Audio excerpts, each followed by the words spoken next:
Gas সিলিন্ডারে জল বারবার জানানোর পরেও গ্রাহকদের অপেক্ষা করছিল ডিস্ট্রিবিউটর। অবশেষে বুধবার বালুরঘাট শহরে থাকা গ্যাস ডিস্ট্রিবিউটরের কার্যালয়ে হানা দিল ডিস্ট্রিক্ট কনজিউমার প্রোটেকশন কাউন্সিল নামে একটি বিশেষ দল।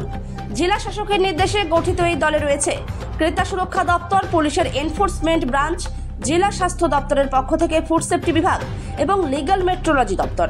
খতিয়ে দেখা হয় যাবতীয় নথি এবং সিলিন্ডার। জেলা ক্রেতা সুরক্ষা দপ্তর সূত্রে জানা গিয়েছে, ডিস্ট্রিবিউটরের বিরুদ্ধে গত অক্টোবর মাস থেকে নিয়মিত অভিযোগ জমা পড়ছিল। সেখানে বলা হয়, গ্যাস ভর্তি সিলিন্ডার কেনার পর সামান্য কিছুদিন চলে, অথচ সিলিন্ডারের ভেতরে তরল কিছু রয়েছে তা বোঝা যায়। পরীক্ষা করে দেখা যায় জলে ভর্তি সেটি। এরপর ডিস্ট্রিবিউটরের কাছে সিলিন্ডার বদলে দেওয়ায় আবেদন জানিয়েছেন বহু গ্রাহক। কিন্তু গত অক্টোবর থেকে এ যাবৎ বহু অভিযোগকারী গ্রাহকের সিলিন্ডার বদলে দেওয়া হয়নি বলে অভিযোগ। সম্প্রতি এ নিয়ে অভিযোগ দায়ের হয় খোদ জেলা শাসকের কাছে। এরপরেই নড়েচড়ে বসে ডিস্ট্রিক্ট কনজিউমার প্রোটেকশন কাউন্সিল নামে যৌথ দলটি। অবশেষে এদিন হানা মারা হয় শহরের ওই ডিস্ট্রিবিউটরের কার্যালয়ে। দ্রুত প্রতিটি অভিযোগকারী গ্রাহকের সিলিন্ডার বদল করে দেওয়ার নির্দেশ দেওয়া হয়েছে। পাশাপাশি সতর্ক করা হয় কর্তৃপক্ষকে। স্যার, আজকে এই কলেজ মোড় এলাকায় একটি গ্যাসের ডিস্ট্রিবিউটর কোম্পানিতে অভিযান চালাতে এসেছিল, কি বিষয়টি, কি অভিযোগ ছিল? গ্যাসের এই ডিস্ট্রিবিউটর কোম্পানির এগেনস্টে, একটি নির্দিষ্ট ডিস্ট্রিবিউটর কোম্পানির এগেনস্টে বেশ কিছুদিন ধরেই অভিযোগ আসছে যে তাদের গ্যাস সিলিন্ডারে জল পাওয়া যাচ্ছে। মানে রান্নার সিলিন্ডার ডেলিভারি হচ্ছে বাড়িতে, ডেলিভারি হওয়ার পরে কিছুক্ষণ চলার পরে বা কিছুদিন চলার পরে সেখান থেকে আর গ্যাস চলছে না, দেখা যাচ্ছে জল। ওনারা কিছু রিপ্লেস করে দিয়েছেন, করেননি তা নয়, কিন্তু সেগুলো রিপ্লেসমেন্ট করতে ওনাদের অনেক সময় লাগছে। কারণ হয়তো যেমন আমরা আজকে এখনও দেখতে পেলাম যে অক্টোবর মাসের একটা ওনারা এখনও রিপ্লেস করেননি। আমাদেরকে ওনারা বললেন যে এখন যেই নিয়ে আসবে সঙ্গে সঙ্গে রিপ্লেস করে দেওয়া হবে ইমিডিয়েট। আর ভবিষ্যতে ওরা ওনাদের কোম্পানির সাথে যোগাযোগ করেছেন যেন এই ব্যাপারটা নিয়ে যেন ভবিষ্যতে এরকম না আসে। আর এই মোমেন্টে যেটা সমস্যা সেটা ওনাদেরকে বলা হয়েছে যে যেন ইমিডিয়েট আসা মাত্রই আমাদের কাছে কমপ্লেন যাচ্ছে, তারপর ওনাকে প্রসেস করার পরে প্রায় 15-20 দিন লেগে যাচ্ছে। আর গ্যাসের যেহেতু অনেকটাই দাম, আর যার বাড়িতে একটা সিলিন্ডার সেখানে অসুবিধা হচ্ছে, সেই কারণে ওনারা বলেছেন যে এখন সঙ্গে সঙ্গে রিপ্লেস করে দেবেন। আজকে যেরকম একজন যে কনজিউমার সে এসেছিলেন এখানে, বলছে অক্টোবরে জল বেরিয়েছে, 5-6 বার গ্যাসের সিলিন্ডার নিয়ে আসছি, আবার সেই সিলিন্ডার বাড়িতে নিয়ে চলে যাচ্ছি, বলছে 15 দিন পর আসো। এই সমস্যার কারণেই আমাদের কাছে অনেকগুলো অফিসে কমপ্লেন এসেছিলো, আমাদের ক্রেতা সুরক্ষা অফিসে। তো ডিএম সাহেবের কাছেও কমপ্লেন গেছে। ডিএম সাহেব একখানা আমাদের যে এক্সিস্টিং টাস্ক ফোর্স আছে সেটা দিয়ে এনাদেরকে ইন্সপেকশন করতে বলেছিলেন, অর্ডার দিয়েছেন আমাদের। সেই অর্ডারে বেসিসে আমরা আজকে এসেছি এনাদের এখানে দেখার জন্য। আমরাও দেখলাম যে আমাদের কাছে গতকালও একটা কমপ্লেন এসেছিলো, তার সিলিন্ডারও পাল্টানো হয়নি, সেটাও পরে জানুয়ারি মাসের।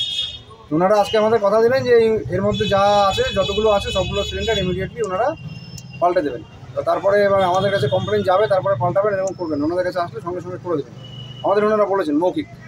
আমরা এরকম রিপোর্টই ডিএম সাহেবের কাছে দেবো। গ্যাসে এই জল কী কারণে মনে করছেন?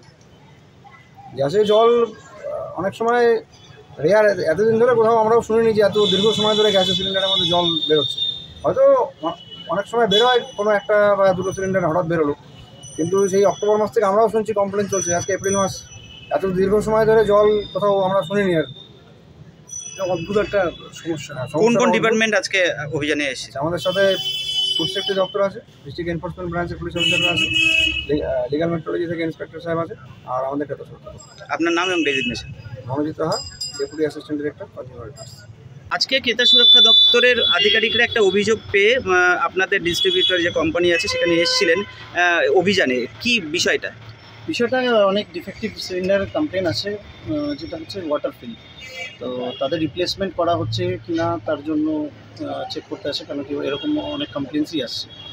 কী জন্যে এটা হচ্ছে সেটা আমরা ক্লিয়ারলি বললাম যে আমরা ডিস্ট্রিবিউশন করি, আমরা সিলিন্ডার রিফিলিং করি না।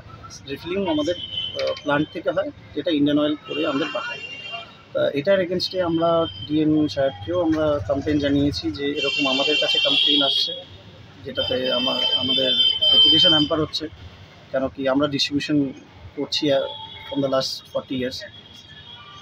ডিএম সাহেব বললেন যে এটা নিয়ে আমরা কোম্পানির সঙ্গে কথা বলবো, আর যত তাড়াতাড়ি হয় এটা মানে কমপ্লিটলি একটা রেজলিউশনের একটা জায়গায় নিয়ে আসবে। জল যখন গ্যাসের সিলিন্ডারে বেরোচ্ছে কনজিউমারের, তো আপনাদের কাছে অভিযোগ জানার পর দেরি হচ্ছে কেন? এরকম অভিযোগটা কেন? আমাদের অ্যাকচুয়ালি যখন কোনো কমপ্লেন বা ডিফেক্টিভ হয়, রিপ্লেসমেন্টের অ্যাকচুয়ালি মানে নিয়ম হচ্ছে আমাদের অথরিটি যে আছে তিনি সার্টিফাই করবেন, তার এগেন্সটে আমরা এটা ডিফেক্টিভ আমরা চেঞ্জ করি, কিন্তু বহুদিন ধরে আমাদের কোনো সার্টিফাই হচ্ছে না, তার জন্যই মানে দেরিটা হচ্ছে। এছাড়া তাছাড়াও ম্যাক্সিমাম কেসেস আমরা যখনই আসছে রিপ্লেস করে দিচ্ছি। মানে কিছু এখন পেন্ডিং কেসেস যেগুলো আছে সেগুলো আমার মনে হয় না এই মাসের পরও আসবে। একটা এসছিল একটা ফেজ, যেটা অ্যারাউন্ড সেপ্টেম্বর থেকে শুরু হয়েছিল।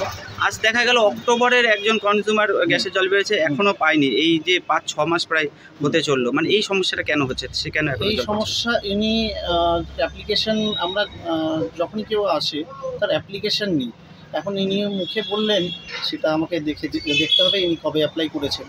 Either October